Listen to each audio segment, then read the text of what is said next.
In this tutorial in CyberLink PowerDirector, we're going to show you how to cause a person on the screen to exit dramatically, disappearing in thunder and lightning. Please look at the following example, and then we'll show you how to do that.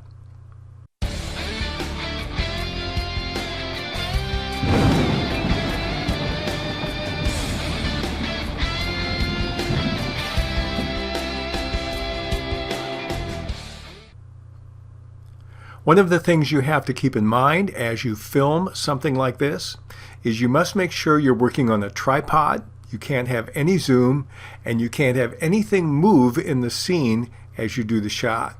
So the first footage you need is basically the footage of the area. In this case, it's a room and a home, and so I'm going to take my one video and drag it on track number 1.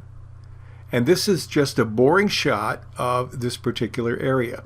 Now I'm going to have to fix and enhance this. I'm going to change my lighting adjustment because it came out blue. We're going to do some post-production. I'll just crank it up 100% and then we're fine. So I've got a better screen here to work with.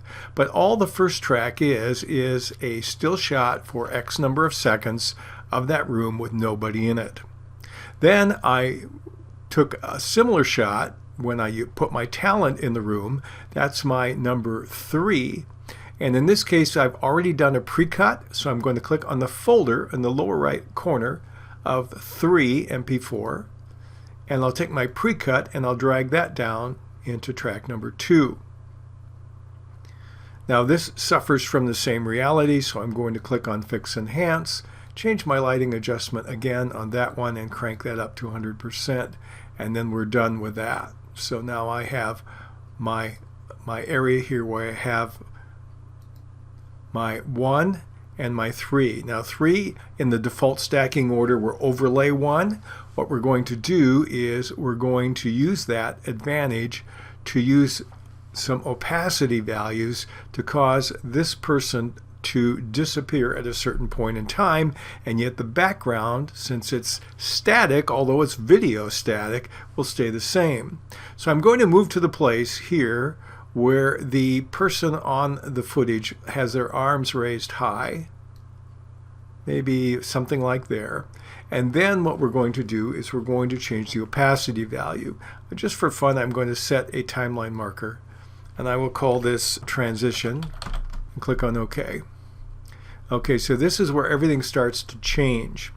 So what I'm going to do is double click on my track number 2 with the talent in it, and once I'm in my pip designer, I have my marker here as well.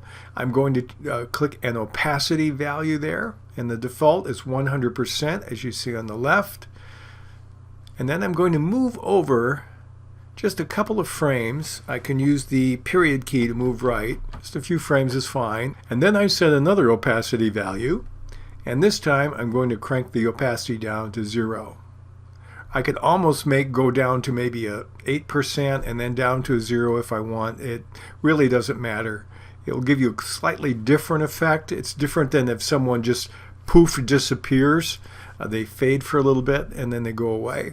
So let's back up a few frames and we'll play this and we'll look at how the opacity works here. Raising his hands and poof, gone. I like that, where there's a little bit of a change over here. I think it's a little more sophisticated. So now what we're going to do, we have our opacity keyframes here that we see reflected in our timeline. We're going to do something else here. I'm going to right click on it. I'm going to do unlink video and audio. And then we're going to just delete the audio. I don't need the audio track. I'm going to mute the audio, by the way, in the first case because I don't need that. So we're going to mute the audio. And now what I'm going to do is I'm going to add some lightning and some thunder. I have a thunder audio clip. I'm going to take that and drag it down, and we're going to put it right here at the same time marker where the thunder hits when they disappear. Or maybe, let me magnify this just a little bit. Maybe I would like the thunder just a couple frames before. So we'll take the thunder and we'll notch it back maybe just a couple frames. That might work better. And let's see what this looks like and sounds like when we play it. try that again and see if we're good on timing. Okay, now we have thunder. Let's add some lightning. Now, in order to do lightning on a separate track, an effect track, you need to create an effect track in your timeline.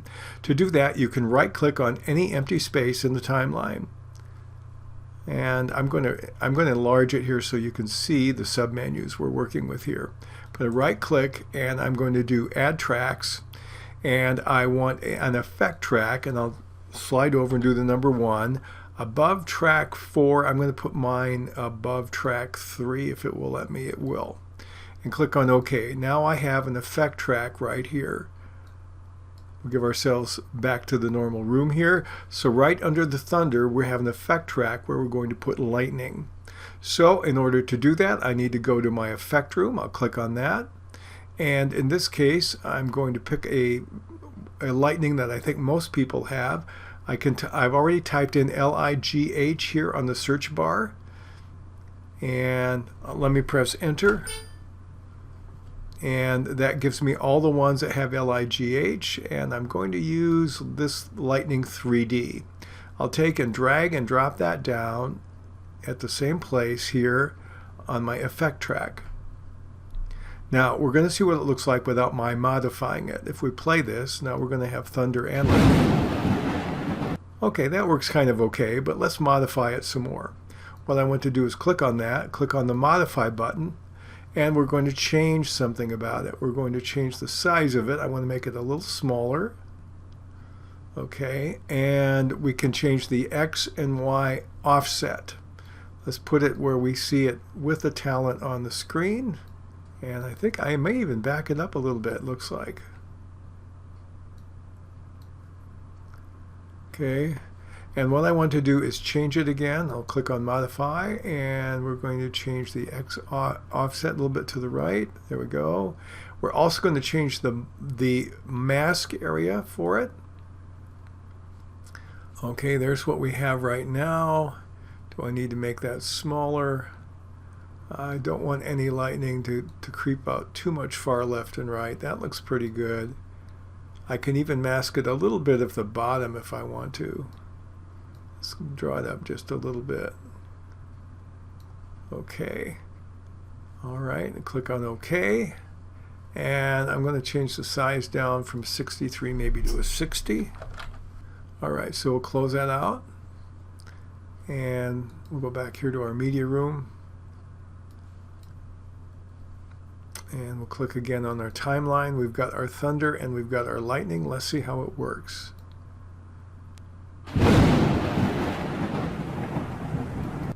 Okay, now what we want to do is shorten that a little bit. Let's make it so it disappears slightly after. And we can actually get into the effect and keyframe the whole thing. We won't do that for brevity in the case of this lesson here. Let's see what it looks like now. Okay, let's try and play it. Okay, now I also have some music I've added that we'll try to see how that fits in. I'm going to activate that track. So we have some edgy music going in on this entire clip. Go back to the beginning. Okay, and let's see what we have. And we have sound, visuals, disappearance, and background music.